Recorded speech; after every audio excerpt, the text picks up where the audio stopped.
Okay, so this one's not starting off with chafed clits. Although maybe it did just start off with chafed clits because I mentioned chafed clits. But anyway, if manifestation generally doesn't work for you, especially if you're somebody who's like neurospicy or has been through some shit, person of color, there's reasons why. Like this whole week, I'm doing a little mini class on this. This is the second day. So if you want to go back to my last post, this one will make a lot more sense. But even on its own, it's still going to be making sense. Also, hi. But quickie recap though, the pillar that you want to make sure you have in place before you get to this step is radical self awareness. And not radical self awareness in like a 12-step sort of way, but in a way that you are listening to your body, your nervous system, and yourself on a much deeper level than just like, I like to get the Chili's triple appetizer thing. I don't even know. Okay, but today we're going into faith in ourselves. We had to do that one so that we could get like all of ourself, how we react, all of these things, so that we could have faith in ourselves. Because a lot of times faith in ourselves explained is like, just believe in yourself, you can do it. You know what? Sometimes you can't do it. Sometimes you can't do it. Sometimes you can't do it. Oh, what's going on in your body and nervous system right now? Huh? For like eldest children, you're probably like, oh, thank you. I don't have to do it all because sometimes I can't. Like it could be a relief or it could be an insult or maybe it's like challenge accepted, bruh. Whatever it is, literally just take note of that within your body, okay? Faith in yourself is also having faith in your shortcomings. Like I wanted to like the show The Expanse. I see the plot as like really cool. I like the whole idea of it. The cast is spectacular. They layer so many fucking sounds in that show that just like thinking about it is I can't. So I have faith that if I try to pick up that show, I'm going to give myself a fucking seizure from overstimulation, even though I do like the concept of it and pretty much everything else. So you also need to have faith in your shortcomings and you need to have faith in your abilities as much as your inabilities. And it is okay to have inabilities. If you're feeling like stuff coming up of like, I'm not able to do anything, like, I'm 4'11". I was born with a coochie. If I wanted to be Shaquille O'Neal, I like a 7'1" man with a big old black, I can't say it here, I wouldn't have that. Look how fucking I am translucent, bruh. Also, if I even tried that, it would be highly offensive.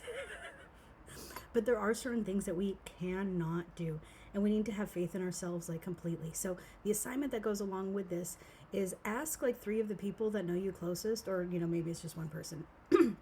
Or then if it's just one person you're close with, then maybe the people you interact the most with, and ask them their experience of you. And I'm picking that wording very selectively, because if you say like, what do you think about me, very likely they're going to want to be like, well, yeah, I think you're a swell guy. You're socially conditioned to not be cunty. And it's not that when you're saying, what is your experience of me, you're giving them like free reign to be cunty either. However, it gives them like more of an opening of, it's like asking somebody, what's your experience of Disneyland? Or somebody asked me the other day that lives in the UK, were I to save up to come to the States for Disney, should I do Florida or Orange County? And I was like, even as a kid, the Florida one terrify me. Like there are some brutal spirits there that you might actually want to go like just to see them, because they are gnarly. And I'm telling you this as someone who lives in the UK, like surrounded by super gnarly, like these are gnarly darkness and energies. And like in the California one, you kind of have that, like especially around Club 33 and stuff, but for the most part it's a very different vibe. And that's my experience of those. See where it's different, where if somebody was like, what do you think of Disneyland, Florida, or Disneyland, Orange County?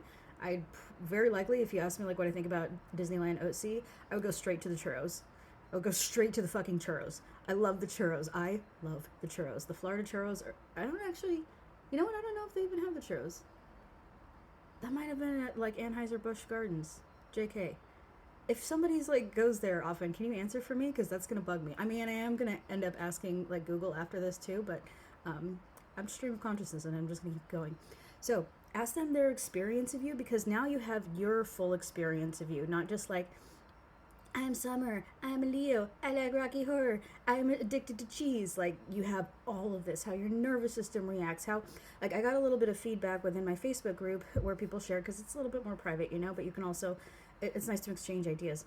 And one woman was like, dude, I started talking about you the way like MAGA people talk about me, and she's like a very humanitarian midwife slash death doula, so she and like literally has purple hair and stuff, but she was getting so mad and so defensive, and she also was like, I don't like that part of me, and so she wanted to start working on it, and we went over some tools, but she was able to see it, and she didn't even realize that that was in her. So that's why we first want to have like that radical self-awareness within your nervous system and really getting to know yourself on a below like ticking boxes level. And then here, how do you have faith in all of those things? Because it actually is a lot easier to have faith in yourself when you also have faith in your failures and allowing yourself to say you have failures. I used to be one of those people that was like, no, there's just 1,000 ways I haven't succeeded yet. No, sometimes it's just not fucking for you. And I'm going to give you the same grace on that, as sometimes it's just not fucking for you.